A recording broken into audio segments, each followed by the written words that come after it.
A pleasant day to everyone. For today's lesson, we were going to discuss about the total quality in organization. And these are the intended learning outcomes. First, your student will understand the complex world of organization in the field of system theory. You can also distinguish total quality control from system thinking. I'm, I am going to discuss the quality management in manufacturing services, healthcare, education, small businesses, and public sector so that you can also differentiate the differences between the quality of different organizations. Here are the lecture proper and discussion. First, we're going to discuss about the quality and the system thinking. Second, the quality in manufacturing. Third, quality in services. Fourth, quality in healthcare. Next, we also have the quality in small businesses. And for the last, we also have the quality in public sector. First, let's talk about the system thinking. In system thinking, it deals with the way of thinking about or understanding any dynamic process. It is also a way of helping a person to view system from a broad perspective. So one of the major breakthrough is how can we understand the complex world of organization in the field of system theories. The field studies system from the perspective of the whole system, its various subsystems, the recurring patterns, and the relationship between the subsystems. System theory has greatly influenced how we understand and change the organization. So once we talk about the application of this theory is called system analysis. One of the major tools of system analysis is the system thinking. So basically, this is how we can understand things. And also, um, it's rather seeing only specific events in the system. This broad view can help us to quickly identify in real causes of issues in organization and know just where to work to address them. System thinking has produced a variety of principles and tools for analyzing and changing the system. By focusing the entire system of organization, they are also asked for the help or from the help of some consultant so that they can identify the solution and address it quickly. So the positive effect of this solution leverages improvement throughout the system. Thus, they are called this is what we call the leverage points in the system. So this priority on the entire system and each leverage point is called whole system thinking. Just remember that every information about the open system model, so this kind of model is um, it's also like in conjunction with the whole system thinking is a powerful means to analyzing and also the changing of system. System theory has evolved to another level called chaos theory. In this context, chaos does not mean total confusion. Chaos refers to the dynamics of a system that apparently has no or little or order, but in which there are really is an underlying order. In this system, small changes can cause complex changes in the overall system. So in technical term, chaos theory applies to complex non-linear dynamic system. Chaos theory has introduced new perspective and tools to study complex systems such as biological, human groups, weather, even the population rate, and also we have the solar system. Note that the system theory and also the system thinking are not the same as being systematic. In the context of the consulting project, systematic is about setting goal, collecting and analyzing feedback about the status of achieving of the goals, and then just also adjusting activities to achieve the goal more effectively. So the tools and principle in this selection or this section of the field guide were selected because they are easily understand and quick to apply when working with organization. Next, we have the system thinking in different organizational function. First is we have the management. So in management, the system thinking is more on the conceptual than the tangible, more on the general than the specific, more on superordinate system than the subordinate system, on a wide range of a system rather than one or two only. In management, it's become easier to link quality thinking with the system thinking if we regard quality as a boundary judgment within a particular frame of values. The quality judgment is a judgment made at the boundary within the supplier system and the user system about what passes across it. Outputs and input are the same thing seen from different perspective. When look at from the supplier system, it's called output. When we look at the from the user system, it's called input. In operations or in the production or even in the service system, the organization or departments are often classified as production or service depending on the nature of the activities conducted by the organization or department. So in here also, um, the organization or the department, okay, have some activities, like for example, construction, manufacturing, mining, or agriculture, as can be seen, and the main differences between the two are in the system or in the service system, the user enter the system as input, bringing with their wants and needs with them. In production system naman, the user themselves are not input into the system, only their stated requirements are. In production system, the raw materials, even though they have base sub-assemblies, are transformed in the system, not the user of the product. In service organization, the user or clients themselves or their personal possessions are transformed in some ways. The clients are, as it were, the raw materials and become the product. Should a production process produce waste, the consequences are more of the material nature, requiring on set of financial and some moral consideration. On the other hand, should a service process produce waste, the consequences are more of a human nature and also involve a different set of currencies and moral consideration. Because of these differences, production systems are often harder and often need to be harder than services system, which requires as much bigger level of processes, flexibilities, and feedback. So, like for example, more open or let's say softer because of the highest variable nature of the human as opposed to materials input. Now, let's talk about the sixth principle of system thinking. Again, system thinking is a principle used to understand system to provide a desired effect. The system of thinking about system is provide methods for seeing wholes and also a framework of seeing interrelationships rather than a thing, for seeing a pattern or change rather than static snapshots. The intent is to increase understanding and determine the point of highest leverage, the places in the system where a small changes can make a big impact. Again, these are the six foundation or these are the six foundational principles that drive system thinking methods. First is we have the wholeness and introduction.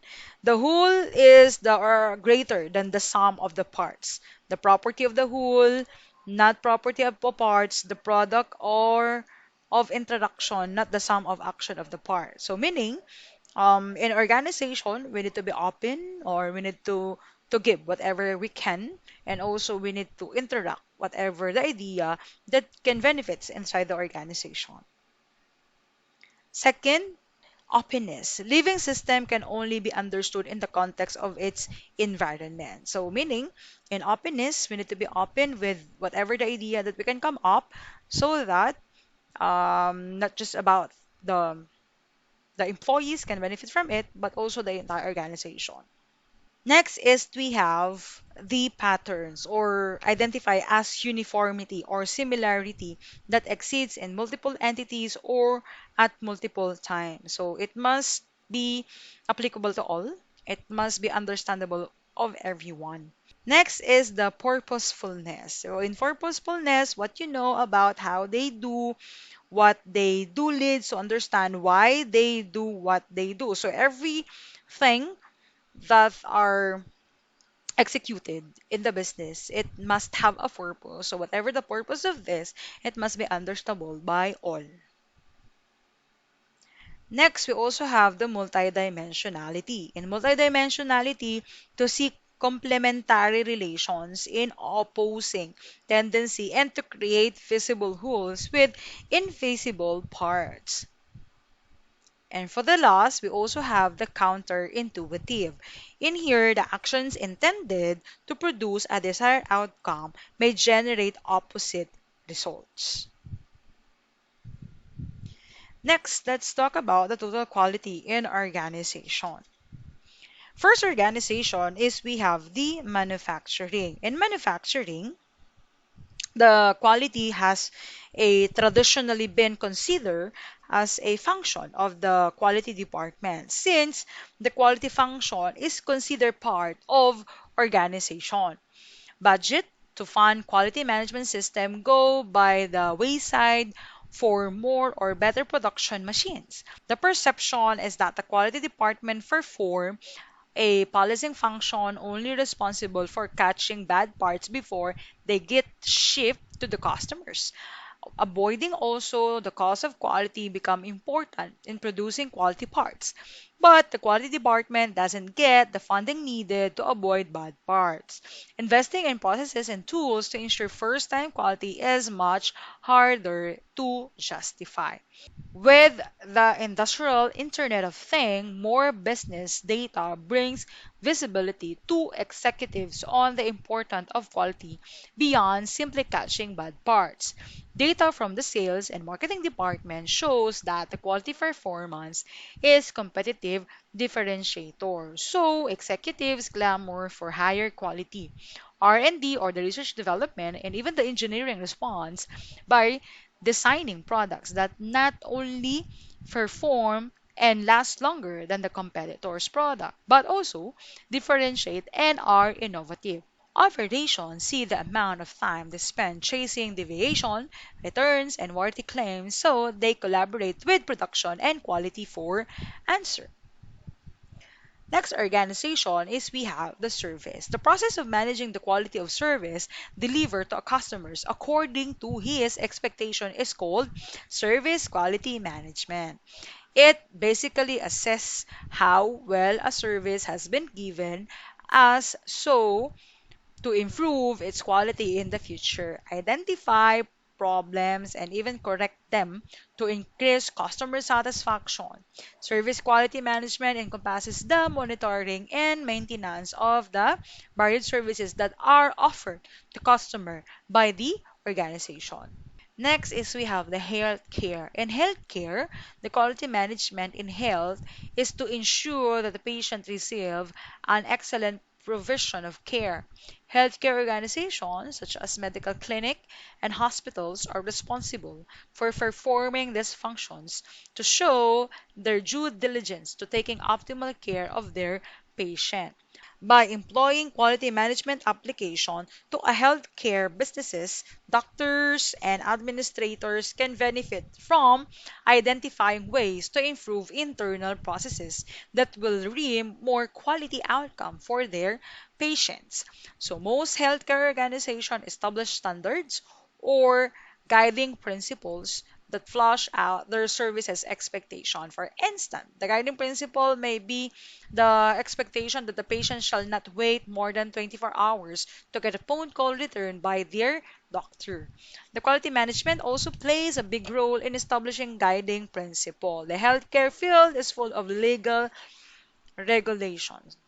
So we also have some confidentiality law. So the quality management departments are responsible for identifying which status apply to their organization and developing guiding principle for their company to adhere. Next is we have education. The quality is creating an environment where educators, parents, government officials, community representatives, and business leaders work together to provide students with the resources they need to meet current and future academic, business, and even the societal need. The highest level of quality principle is in learning. This is where it impacts the classroom to achieve the desired result. Educators must question their core teaching and learning processes and method. Quality standards are established for each work process that result in improving grades and test scores when the focus becomes instructional processes and student learning. The impact of quality management is the greatest. Next is we have the small businesses. Quality management is crucial aspect of delivering high quality product or service to the customer. Through the term quality management is rather subjective. It is still a pace that carries both legal and branding weight. Customer satisfaction with any product depend on the quality of the product. Therefore, all small businesses must have reliable, a highly effective system in place to oversee product quality. Implementing a quality control system in full force is multi-step processes. Startups and small businesses shouldn't expect a fully functional quality assurance system to be in place overnight. It's a careful process that should be given time and due consideration. With ever increasing demand on a small or the micro business on a quality price and service, the quality or the most effective way to enhance the confidence of your customers is through a structured certificate quality management system or the QMS. For small businesses, this is not visible as it should always based on how your business system currently operate. You can also manage quality where the size of your business with the standard that recognize the word over with the ISO 9001 quality management. You can save money, increase profit, win more businesses, satisfy more customers. And for the last, we have the public sector. Quality management has to do with improving system, procedure, and attitude of the organization. It has been widely used in manufacturing, education, government, and healthcare section for a long time, but it is starting to become more popular among the public sector. TQM, or the Total Quality Management, is attracting growing attention in the public sector, where the governments find it must do more with less. Citizens are demanding more social services, while many organizations or the government agencies are facing cutbacks in their fiscal budget allocation. If the government tries to raise fiscal revenues through taxes, politicians face the warmth of the voters. If it tries to reduce public services, civil servants face harassment and social unrest from citizens. Caught between this conflict demands, the QM has become one option for improving the quality of service delivery at a reasonable cost and in as short a period as possible. Thank you so much for listening. Any questions are really appreciated.